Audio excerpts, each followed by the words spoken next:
وہ ایک مصری انجینئر اور آرکیٹیکٹ تھا جس نے ظاہری دنیاوی بدوباش سے دور اور نامعلوم رہنے کو ترجیح دی۔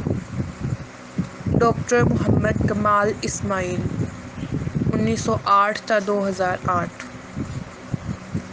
وہ مصر کی تاریخ کا سب سے کم عمر شخص تھا جس نے ہائی اسکول سرٹیفکیٹ حاصل کیا، پھر رائل اسکول آف انجینئرنگ کا سب سے کم عمر طالب علم جس نے وہاں سے گریجویٹ ڈگری لی، پھر سب سے کم عمر جس کو یورپ سے اسلامک آرکیٹیکچر میں ڈاکٹریٹ کی 3 ڈگریاں لینے کے لیے بھیجا گیا۔ اس کے علاوہ وہ سب سے کم عمر نوجوان تھا جس نے بادشاہ سے ڈائل، اسکارپ اور آئرن کا خطاب حاصل کیا۔ وہ پہلا انجینئر تھا جس نے حرمین شریفین کے توسیعی منصوبے کی تعمیر اور عمل درآمد کے لیے اختیارات سنبھالے۔ اس نے شاہ فہد اور بن لادن کمپنی کے بار بار اصرار کے باوجود انجینئرنگ ڈیزائن اور آرکیٹیکچرل نگرانی کے لیے کسی قسم کا معاوضہ لینے سے انکار کر دیا اور کہا کہ میں 2 مقدس مساجد کے کاموں کے لیے کیوں معاوضہ لوں اور قیامت کے دن اللہ تعالیٰ کا کیسے سامنا کروں گا۔ اس نے 44 سال کی عمر میں شادی کی اور اس کی بیوی نے بیٹا جنم دیا اور زچگی کے بعد فوت ہو گئی۔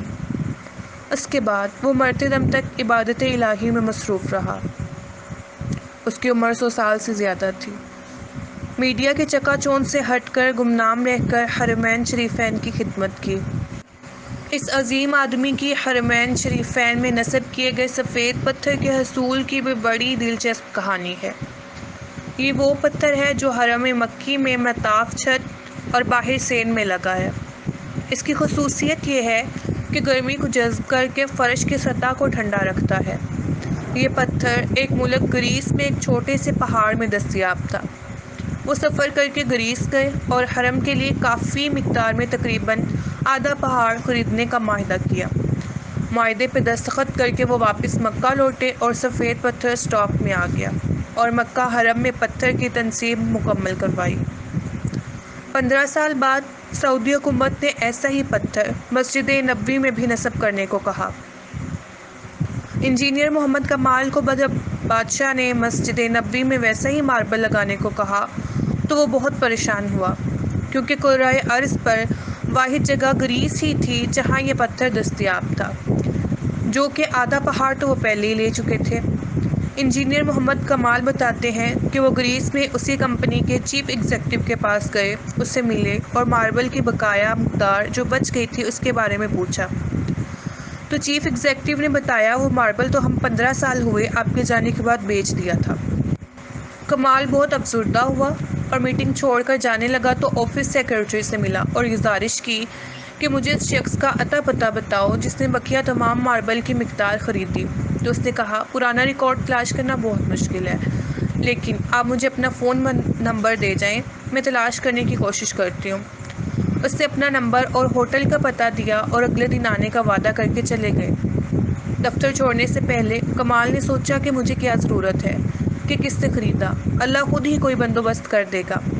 اگلے دن ایئرپورٹ جانے سے چند گھنٹے قبل اسے فون کال آئی کہ مجھے ماربل کے خریدار کا ایڈریس مل گیا ہے۔ اب میں کمال بہت آہستہ رفتار سے دفتر گیا کہ اب کیا کروں گا خریدار کے ایڈریس کو، کیونکہ اتنا لمبا عرصہ گزر گیا ہے۔ کمال دفتر پہنچا تو سیکرٹری نے کمپنی کا پتہ بتایا جس نے ماربل خریدا تھا۔ جب کمال نے پتہ دیکھا تو کچھ دیر کے لیے اس کا دل دھڑکنا بھول گیا، پھر زور کا سانس لیا کیونکہ وہ کمپنی جس نے ماربل خریدا تھا وہ سعودی تھی۔ کمال نے سعودیہ کی فلائٹ پکڑی اور اسی دن وہ سعودی عرب پہنچا اور سیدھا اسی کمپنی کے دفتر پہنچا۔ ڈائریکٹر ایڈمن کو ملا اور پوچھا کہ آپ نے اس ماربل کا کیا کیا جو گریس سے خریدا تھا؟ تو اس نے کہا مجھے یاد نہیں۔ پھر اس نے اسٹاک روم سے رابطہ کیا اور ان سے پوچھا کہ وہ سفید ماربل جو گریس سے منگوایا تھا کدھر ہے؟ تو انہوں نے کہا وہ ساری مقدار موجود ہے اور اس کو کبھی استعمال نہیں کیا گیا۔